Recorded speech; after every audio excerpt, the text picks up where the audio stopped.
Welcome to Folk Tales. I'm Dominic Zammit, Director at Boatfolk, and throughout this series I'll be joined by a wealth of guests from the UK's boating community who will be sharing their stories of lives spent in, on or by the water. This is a podcast by Boatfolk for Boatfolk, and I hope you enjoy listening. Hello Boatfolk, it's Bea at Portland, and today I'm talking to Angus Johnston from Ecoworks Marine, based in the southwest. In fact, you're based Bathway, I believe. Hi everyone. Historically, the company is sort of registered in Bath, but actually we're kind of all over the place. We actually produce the product in South Wales. I myself are talking to you right now from Cornwall, just outside of Falmouth, between Falmouth and Truro, a little village called Devon, which some people may have heard of. Oh, fantastic. It's beautiful country down that way. It is. So Angus, you are from Ecoworks Marine. Ecoworks Marine is a company which produces boat cleaning and other cleaning products with a sustainable and good biodegradability. So tell us more about the company and the products that you make. Yeah, so Ecoworks Marine, really what we're about is we produce environmentally benign cleaning products for the marine industry. We've come from other industries, but we've sort of now focusing really on the marine industry, mostly because that's kind of where my passions lie. I'm a sailor myself, and I've come from that kind of marine background over the last 15 years. So we've brought the product into this industry. So, it all started really about, it's mad how time is flying by, but it started about 6 years ago now. So back in 2015, I was working in the yacht industry on super yachts. And at the time, I was the bosun on Ranger, the J-class yacht. And my father has been, for the past sort of, almost 20 years now, he's been working with some incredible biochemists who develop cleaning products, essentially, but we're using very different methods from the traditional cleaners. He was involved very heavily in kind of office block cleaning. We still do kind of bits and pieces like that with councils, with water companies, etc.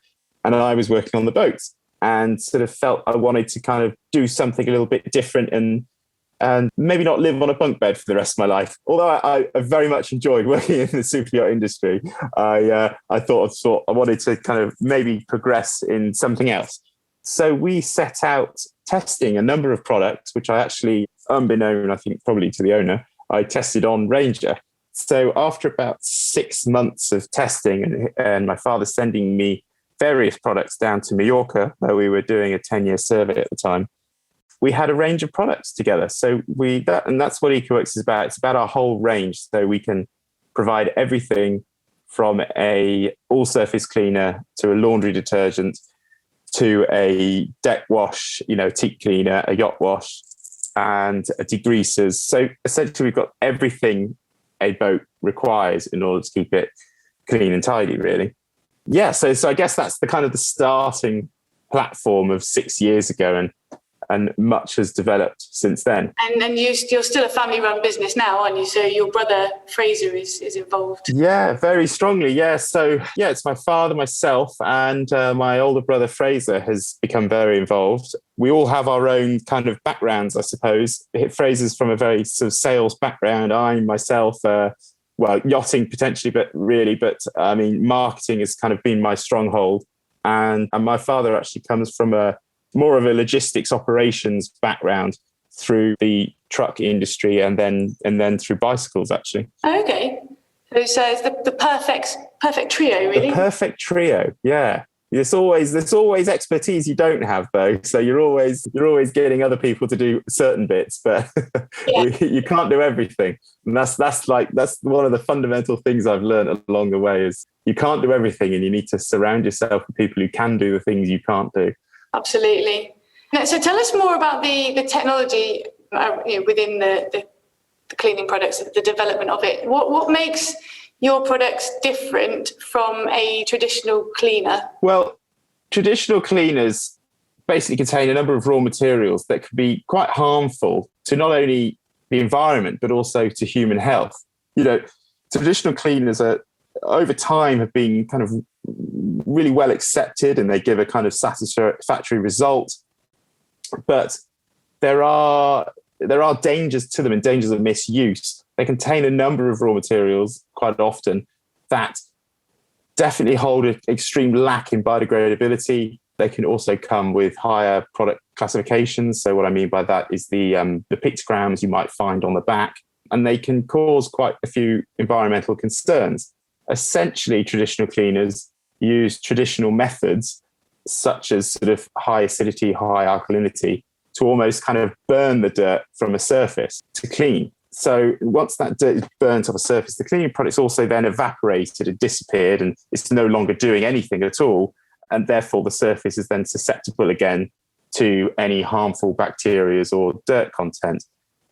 Not only that, but by continually using those sort of more harmful traditional cleaners, then you're also damaging the surface you've just applied that cleaner to, and or potentially your health. You're breathing in the fumes of any product you're using. And I'm sure many people maybe listening are thinking about how and what products they've used in the past that maybe they've taken a little waft of and got a bit of a kickback from the smell of them, particularly degreasers you might find. Certainly, brake cleaners, those sorts of things certainly have a really strong scent to them. So with Ecoworks Marine products, we produce them in the UK. We get all our raw materials are from the UK. So raw materials, I mean ingredients. And we use a range of bacteria and enzymes and various combinations of those bacteria. And those bacteria can then go on to create their own enzymes. And enzymes are quite fast acting. And what the bacteria and the enzymes will essentially do is eat the dirt, grease and grime or harmful bacteria from a surface. So rather than burning them off, they'll essentially kind of eat them away. And then to back up those bacteria and enzymes, we'll use a number of renewable and sustainably sourced raw materials from plant life. So we can take detergent from plant life, we can take solvents from plant life. We can use things like citric acid, which we actually only use in one product, which is our sanitizer, to meet the certain BSEN numbers of, for coronavirus and disinfectant and things like that. Yeah. But essentially, the core of it is the very clever combinations of these bacteria and the different combinations that are used to target different matter. So organic matter like foods, residues, sick or bird poo or red wine stains, or then it will have a different combination to target oils or grease. And that's the core of it, I suppose. By selecting those raw materials from renewable resources, we're not manufacturing, we're taking naturally sourced ingredients, which isn't necessarily always the best thing, because some naturally sourced ingredients can also be harmful. So you have got to be careful in the selection process. And that is another key element of putting together Ecoworks Marine products, is the selection process. And there's a system in place which takes into account every single raw material, and the biodegradability of every single raw material is taken into account when it's put into a final product. And anything that doesn't meet requirements is then put to one side and replaced with something a lot more desirable. Okay. I mean, I guess there is also there's going to be some ingredients which, when combined, would also become a harmful substance. You can get elements of that, but that's more towards the traditional cleaning sense, where you're using different acids or synthetic solvents that are sort of production made. Whereas if you're using more naturally derived raw materials, there's less of a chance of that, but it's certainly taken into consideration when combining those raw materials. And I must stress at this point, I am not a biochemist, but over the past 6 years, I've certainly learned a lot about how these work. And I'm certainly always learning a lot more about how things are done and how we can create an even more sort of environmentally benign product. And there's steps as we speak happening to use surfactants, carbon neutral surfactants, which is a whole nother topic. And it's something I'm still learning about, getting my head around. But I must stress that I'm not the biochemist, but I need to understand what's happening, and I want to understand what's happening, of course, in the products, because it's so important that we educate our customers about what makes our product safe for the environment themselves and for their equipment. Yeah, I mean, it's interesting you were talking about the traditional products, and I guess a lot, previously it's become a lot more visible. There's a lot more visibility, I think, and a lot more transparency in the industries and in products themselves, because people are demanding it now. Absolutely. There's a difference between a traditional product where you might just say, well, I've always used this and I'm going to spray it on, and it would never have occurred to me sort of 15 years ago, just sort of spraying normal. I went to Tesco's and I bought, other supermarkets are available. I bought a cleaning spray, and that's what I used to clean my kitchen, end of story. And then there became sort of a few choices. But historically, or at one point in the inception, green products were sort of considered maybe to be less effective. Yeah, absolutely. And that's so what's happened is really over time, you've got things like the EU REACH regulations, and they take into account certain raw materials. And over time, and now, which is going to become UK REACH with Brexit, certain raw materials and substances will get banned over the years, or they will be, and I think I'm right saying that they get tested now and checked upon, and there's a list, and there'll be certain expiry dates of that raw material where they'll say, right, in 2030, we're not going to use that substance anymore. We're going to ban that substance. So, and there'll be a lot of products on the market with raw materials within them, or synthetic solvents and things within them that will probably already have an expiry date on them, but they'll be sold right up until that point. And with Ecoworks Marine products, we contain nothing which is on any sort of expiry list for as far as we can see, as far as we know, and we've had our products checked by independent bodies to check on this as well. So yes, and a lot of products, also say green products, maybe in the past, have essentially just weakened themselves to fit within this kind of eco remit, whereas our products really go down a very different route than the traditional kind of cleaners by using the kind of raw materials, the renewable raw materials that we use, along with sort of naturally derived bacteria and the different combinations of, and that's all to do with the chemistry that happens and the research that happens, to find what works and where and with alongside what. And you were saying earlier, so the traditional products about stripping away a layer of the levels that they're cleaning. And I know that when in previous discussions we've had, when you've sort of been explaining the products, you were saying that the enzymes and the bacteria actually, they sit there over time and continue to actually work even after you've completed the cleaning on that particular occasion. Yeah, absolutely. So I think a really obvious one, a really easy one to get your head around is if you take an alcohol hand sanitizer, for example. Now, what does alcohol do? It evaporates. So if you spray an alcohol sanitizer on a surface or use an alcohol hand sanitizer on your hands, yes, okay, it will sort of kill off. And they are, made to meet BSEN numbers of E1476 for enveloped viruses, but that alcohol will evaporate immediately. So once it's applied, it's not doing anything else afterwards. It's evaporated, it's gone. If you take non-alcohol sanitizers, which use more sustainable and renewable resources, but then are still there made to meet the requirements of, for example, EN14476 for enveloped viruses, they're not alcohol and they don't evaporate straight afterwards. So it gives sort of residual kind of protection. So they will remain on the surface, whether it be your hands or a table surface, for example, and continue to break down any harmful bacteria. And the same thing goes for our all-surface cleaner, which is a bacteria-based product, which the bacteria will then create their own enzymes within it.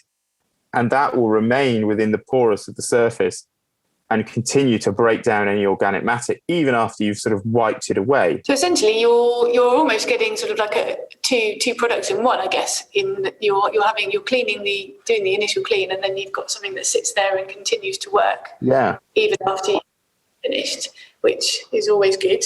They're also highly concentrated. Am I right in saying? Yeah. So I mean, our ethos straight from the start has always been about what can we do about the environment. What are our best practices in order to limit our impact on the environment throughout the whole business? And it starts really from selecting raw materials from within the UK where our production is made, because then you're limiting the CO2 emission in transportation.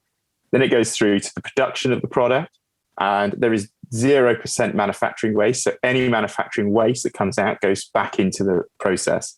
We go further forward into the bottling, and then we go into the plastic conversation, which is absolutely ginormous. But before we get to that, I suppose it's how we bottle it and in what concentrate we bottle it. And we do provide a lot of our products in highly concentrated form. So our all surface cleaner, for example, can be used anything from a 1 to 10 dilution up to like a 1 to 50 dilution in, say, a carpet cleaning machine, for example, or you can put it in sort of 1 to 20 just in a trigger spray bottle for sort of everyday cleaning. And the same thing goes for our sort of heads and washroom cleaner, or our toilet and washroom cleaner, and as well as our degreaser. So by putting things in concentrate form, you're essentially being able, from 1 5-litre container, at 1 to 10, you're essentially getting 50 litres of product from 1 5-litre container. And then when we talk about the container itself, we actually use HDPE2 plastic, which is post-consumer plastic that's been recycled into this form of plastic, being HDPE2, which is substantial enough to go through the primary use of the product that we need it for. So to last the lifespan of the degreaser, say 4 years or 5 years. And then it has multiple end-of-life choices. So it can be recycled or it can be used because it's durable enough. So there's many, many different types of plastic, and there's single-use plastics. There's many recyclable plastics, but maybe can only be recycled once or twice. But HDPE2 has the capability to be recycled over 10 times over. We're now moving into more PCR plastics, which is actually recycled resins. So it's something slightly different, but similar kind of scenario. And we've actually just launched, we actually have a refill station in the UK, first two actually now. So the first one being up in North Wales at a place called Above the Brine. And we've got another one now down in Plymouth. And we've launched the first one abroad over in Mallorca, Pinbar Supply, which has been amazing. And there's been huge enthusiasm for it from all the yachts down there. So much so they've actually been going into our other retailers down there asking, where's your refill station? so we're going to I think we're going to be implementing quite a few more refill stations very soon. And there is a lot of enthusiasm for it, which is absolutely fantastic. Excellent. I mean, your background is the CPO industry. And as you said earlier, testing the products out. I mean, that must have been quite a good advertisement from the start of the products, of the fact that they were road tested on a J yacht. Yeah. So that's always a good selling point. But how have you found? How has the super yacht industry and the super yacht crews embraced the products? How have you seen the change as well in the products that they use? Because they're obviously probably one of the biggest purchasers of marine cleaners and such. Yeah, definitely. It's They are for sure, but let's not forget about this kind of smaller boat market. When I say smaller boat market, I mean anything up to sort of 80, 90 foot, and then you're sort of going off into kind of quote super yacht. But let's not forget, if you look at La Rochelle, there's 6,000 berths in La Rochelle. The small boat market is a huge market in itself, massive. But yeah, the super yacht market, I think one individual yacht, can certainly purchase the same amount as one Chandlery, for example.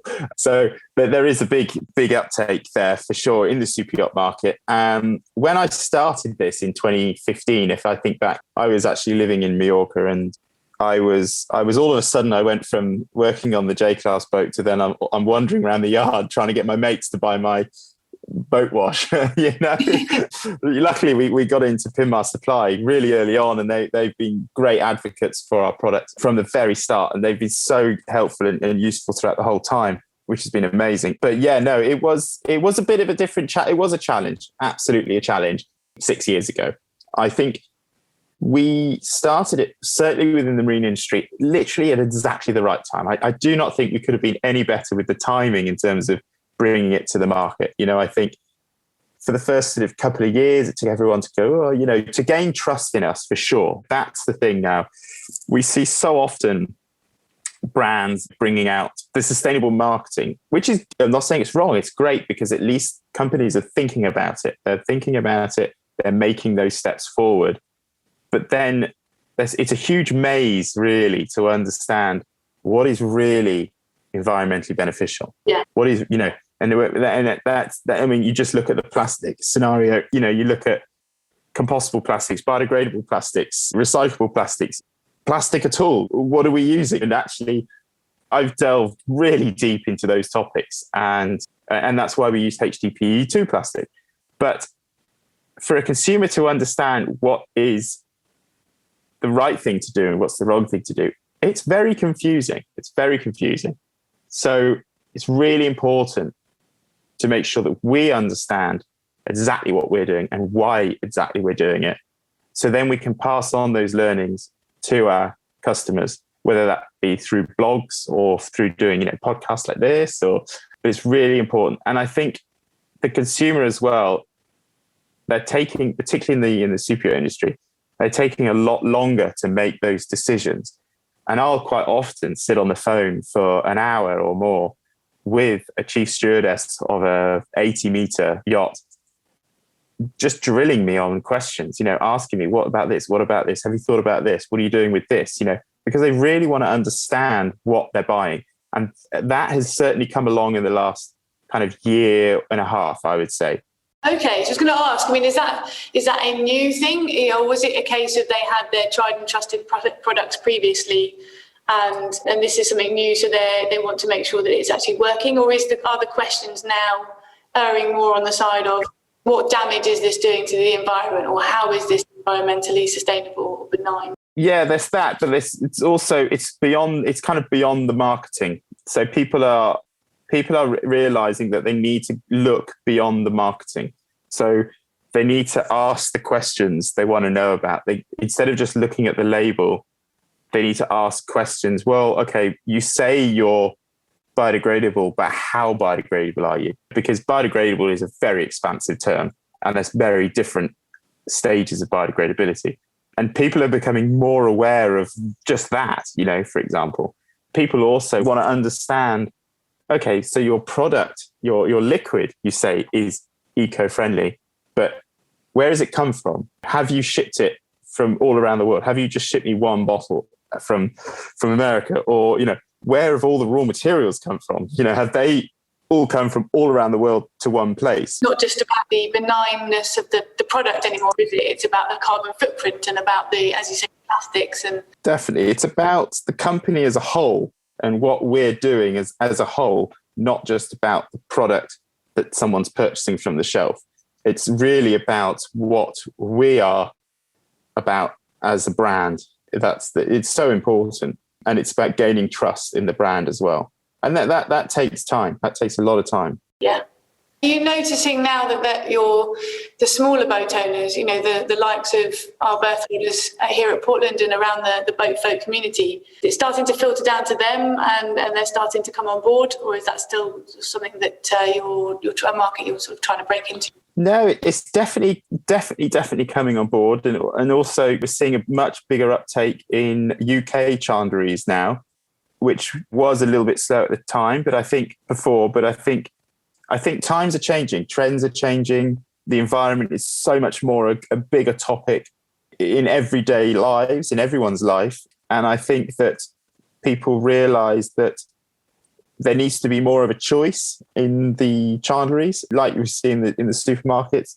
You need to give people the choice to make their decisions. And I think we're definitely seeing more of an uptake in the chandleries, and from that, it's becoming a lot more available to the end user, being your berth holders, for example.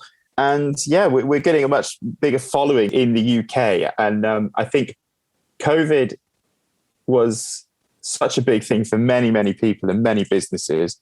And it made us focus a lot on the UK, actually, because we were unable to travel and to do a lot. So our focus became about the UK, and we luckily had our hand sanitizer and our surface sanitizer. So yeah, so the UK is definitely risen up a lot more for Ecoworks for sure in the last year, which is great. And we're working with some really, really cool people, actually, some influencers who are target kind of that small boat market, and they love our product. And I think that's helping things a little bit as well, because it's good to see other people using it, and then you understand and trust the product even more, and that it actually works as well, you know. Yeah, and the biggest advocate usually is, the biggest selling point is often the customers who come back and say, this is amazing, or tell other people about it. Yeah, definitely. That's the biggest thing is getting customers. And I think that's where we get more and more chandleries, especially in super yacht destinations, because the yacht crews are going in the chandleries, they're asking for the product. And then we get called up by the chandleries and then they purchase, and it becomes a lot more available. And the more available it is, particularly for that big yacht industry, but also for the cruising industry, is that the more available you have it, then more accessible it is for your customers as well. We've certainly worked hard on creating a good network of distribution, and we work with some really great people all over the world now to make sure it's available for everyone, and make sure that we're shipping in big quantities to locations, because there's a big thing in the super yacht industry of people shipping tiny things from all over the world, you know. Yeah. But what we're really encouraging the super yacht industry to do is we have this great network around the world. So they're shipping in big pallets, full pallets, you know, because a pallet is a pallet. It's still taking up space in the lorry, whether it's full or not full. So fill the pallets, get them to the destinations, and allowing the super yacht customers, all the cruisers, whoever you may be, wherever you are in the world, to buy local, embrace the local economy as well, but purchase locally as you can. And also we'll implement the refill stations more and more as the years go on, and make the products available like that, so we can just keep the bottles in recycled as well. Closed loop. Closed loop, absolutely. Are there plans for more refill stations around the UK? Yeah, definitely. The enthusiasm's there. It does take a little bit of implementation, because especially with chandleries, you know, we're not dealing with Sainsbury's, you know, so we can't, every chandlery is different. Every chandlery is a different size. Every chandlery can fit something in. And refill stations do take up quite a bit of space. So we have to work with individuals and individual chandleries and businesses and understand what will work for them. Because, you know, we have 15 products. So you can imagine if they had 15 products on the shelves and then 15 products available from refill, it's going to take up quite a bit of space. So we have to work with each company individually. And but we're getting so many actually approaching us who have seen our refill stations in the press saying, we want one of those, we want that. And that's really great. That's really great to see. Yeah, that must feel pretty good. Yeah, it's great. So just moving away to things maybe a bit more generalised discussion around sustainability in the boating industry. I mean, you've got a lot of experience, and you are a sailor yourself, and you still sail a lot from in the UK, I understand. Yeah. In terms of the way things are moving, I mean, in general, sustainability is the big buzzword at the moment. There's a lot of, I think we're starting to move past greenwashing, and people are, as you say, trying to demanding visibility. But they're basically, they want to know the answers. They want to know what's going on behind the scenes, and not just be told that something is eco-friendly. That people are starting to ask more questions.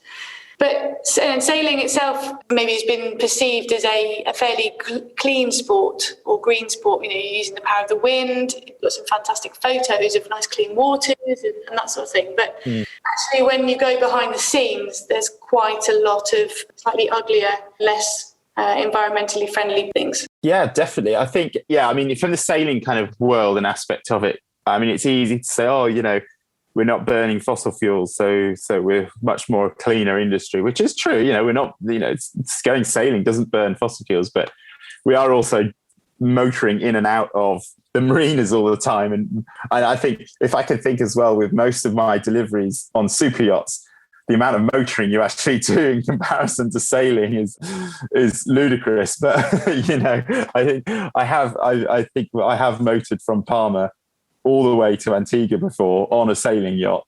There wasn't much wind, but it was more expensive to put the mainsail up, basically, because of what the cost of a huge sail like that is. But I think now we're looking more at the production of yachts, and larger companies are certainly investing more money and time into researching the development of regenerative initiatives and regenerative production methods in producing super yachts or sailing yachts. Also in propulsion methods, we're seeing much better technology come out with electric propulsion, battery as well. So that's changing, and it's changing very quickly. And the production is coming. It's there. And we're already seeing it with we work with partners such as Silent Yachts, who solar powered catamaran company. We also work with Princess Yachts, who are also, they're looking at lots of different things, from everything from where the rugs are made, or where, various wood materials using bamboo product, etc. And the same thing for like Oyster Yachts, who we also work with. They're also looking at more initiatives of what they can do within their production to reduce impact. So I think it's changing massively. Also in the race yacht side of things, we work with 11th Hour Racing team, who are with the sailing on the ocean race. They actually just completed the Ocean Race Europe in second place, which is good. And they're building their new yacht now. And I can't wait to see the report afterwards, really focusing on reducing that carbon footprint in production. And I'm sure that the methods that they're using are going to get talked about and used across race yacht builds around the world thereafter. So there's a lot of stuff happening, and it's pretty interesting. Yeah, and there's I think, is it 11th Hour, fairly certain it's 11th Hour Racing as well, that aiming to build a completely recyclable yacht. Yeah. So that every part of it can be broken down and recycled and reused. Yeah, absolutely. That is what they're going for. Definitely. That's what they're going for. So yeah, there's tons of stuff happening. I mean, this fiberglass boats are, they're not the best thing for the environment once they're forgotten about and left. But if we can do something with the materials afterwards, then that's the goal, isn't it? Whether it can be recycled into another yacht or recycled into some other material.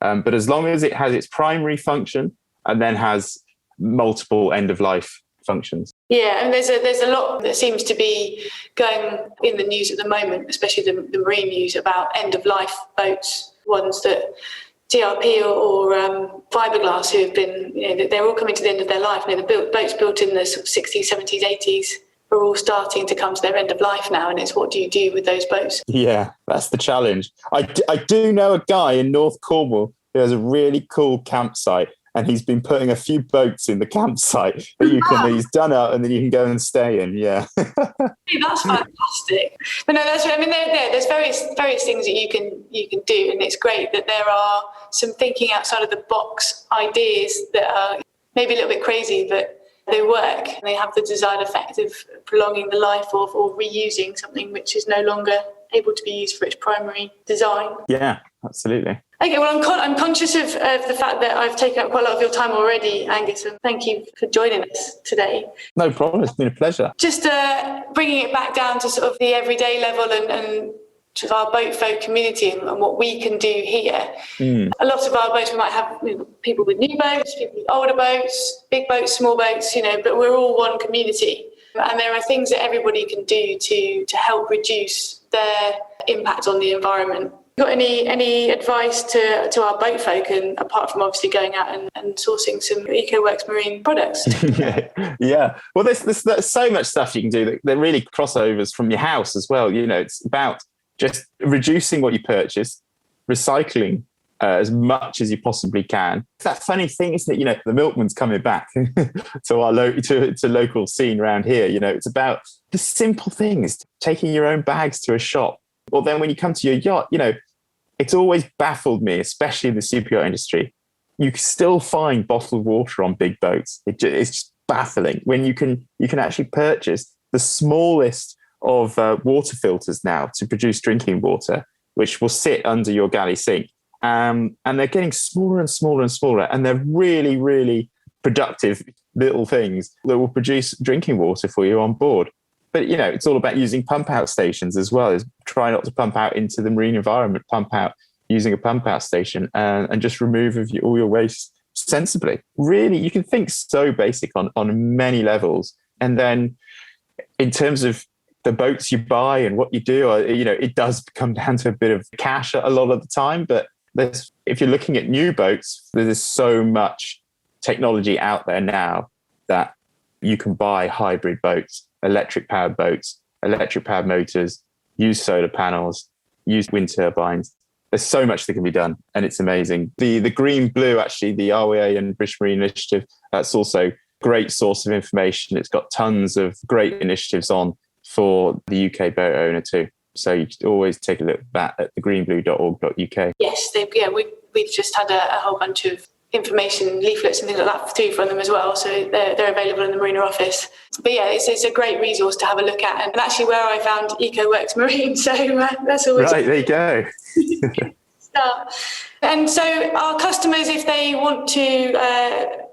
until we get to the point where we be able to stock in some chandleries and things local to our customers. At the moment, they can purchase from your website. Yeah, you can. We've got a map on our website of where to buy tab. If you click on that tab, you'll see all our current stockists on there. If you're a stockist and you're listening, you're not on there, please let us know. We'll put you on there.